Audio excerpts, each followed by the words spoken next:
Dear students, welcome to my class. आज हम atomic structure परमाणु संरचना के तीसरे लेक्चर में न्यूट्रॉन के खोज पर चर्चा करेंगे। आज हम यहाँ देखेंगे कि किस तरह से विभिन्न वैज्ञानिकों ने मिलकर के परमाणु के अंदर से जो तीसरा कण था, जिसको आप न्यूट्रॉन कहते हैं, उसकी भी खोज कर डाली। आइए हम सबसे पहले बात कर रहे हैं, परमाणु आपका उदासीन है। इसकी अंदर के एक कण इलेक्ट्रॉन की खोज हुई, जिस पर आवेश है -1.602 इंटू 10⁻⁻19 कूलम। उसके बाद वैज्ञानिकों ने अपने परिश्रम के द्वारा एक दूसरे कण की खोज की, जिसका नाम था प्रोटॉन, और उस पर आवेश है +1.602 इंटू 10⁻⁻19 कूलम।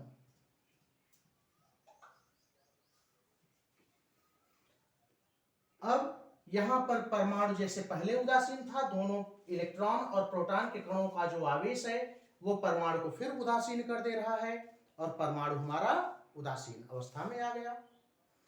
किंतु जब खोज हुई परमाणु क्रमांक और परमाणु भार की, उसके बाद वैज्ञानिकों ने जब परमाणुओं को तौलना शुरू किया, उसका वेट निकालना शुरू किया, तब उन्होंने पाया कि ये जो परमाणु का वास्तविक द्रव्यमान है, परमाणु का वास्तविक द्रव्यमान,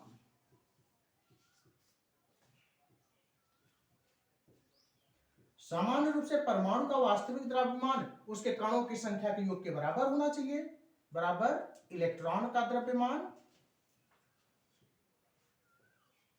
प्लस प्रोटॉन का द्रव्यमान, प्रोटॉन का द्रव्यमान यही होना चाहिए। किंतु वैज्ञानिकों ने देखा कि जो परमाणु का वास्तविक द्रव्यमान है वह इलेक्ट्रॉन के द्रव्यमान और प्रोटॉन के द्रव्यमान से अधिक हो रहा है।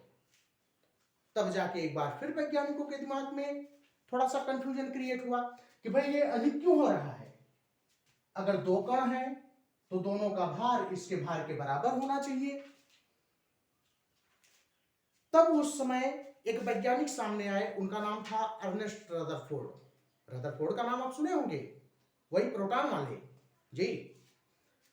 रदरफोर्ड ने कहा कि देखिए भाई, निश्चित रूप से अभी परमाणु के अंदर कोई ना कोई एक कण और है, जिसके कारण ये जो परमाणु का द्रव्यमान है ये इन दोनों के द्रव्यमान से ज्यादा हो रहा है।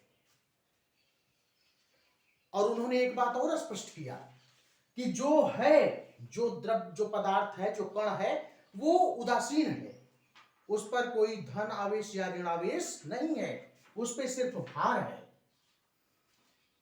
उनकी इस बात की पुष्टि की एक वैज्ञानिक है, आप लोग उनका नाम सुने होंगे, नाम है जेम्स चैडविक। जेम्स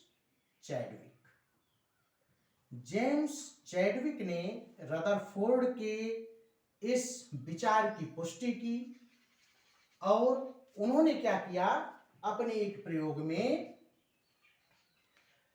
अल्फा कणों की बमबारी कराई। उन्होंने क्या किया, बेरिलियम लिया, बेरिलियम के ऊपर अल्फा कणों की बमबारी कराई। बमबारी कराने के बाद उन्हें एक कण प्राप्त हुआ, जिसको उन्होंने नाम दिया न्यूट्रॉन। तो आइए हम देखते हैं चैडविक ने अल्फा कणों की बमबारी कैसे कराई थी। ये आपका तत्व है बेरिलियम, परमाणु क्रमांक 4, भार है 9। उन्होंने इस पर अल्फा कण यानी 2He4 अल्फा कण की बमबारी कराई।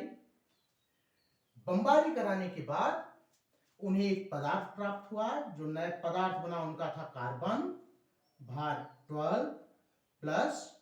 अब आप देख रहे हैं 2 क्रमांक यहां, 2 यहां, 2 2, 4 यहां, 2 यहां, 4 2 6 और 9 भार यहां, 4 भार यहां, तो टोटल कितना होना चाहिए 13। लेकिन 13 नहीं, कार्बन बन रहा है, परमाणु क्रमांक किसका 6 है, भार 12 है, और इन्हें जो नया तत्व मिला उसका क्रमांक 0 था, n और भार इसका 1 है। इसको इन्होंने नाम दिया न्यूट्रॉन, और उन्होंने इस तरह से न्यूट्रॉन की खोज कर ली। इस अपने बेरिलियम के ऊपर अल्फा कणों की बमबारी करा के उन्होंने बताया कि जो पदार्थ है वो पदार्थ न्यूट्रॉन है, उसका क्रमांक कुछ नहीं है, आवेश कुछ नहीं है, इस पे सिर्फ भार होता है, और इसका जो भार होता है वो भार सामान्य रूप से प्रोटॉन के भार के बराबर होता है। इस तरह से उन्होंने, जेम्स चैडविक ने बेरिलियम के ऊपर अल्फा कणों की बमबारी करा करके न्यूट्रॉन की खोज की, और रदरफोर्ड ने जो सुझाव दिया था उस सुझाव की पुष्टि की। इस तरह से वैज्ञानिकों ने मिलकर के पहले इलेक्ट्रॉन की खोज, फिर प्रोटॉन की खोज, और उसके बाद न्यूट्रॉन की खोज कंप्लीट कर दी। थैंक्स।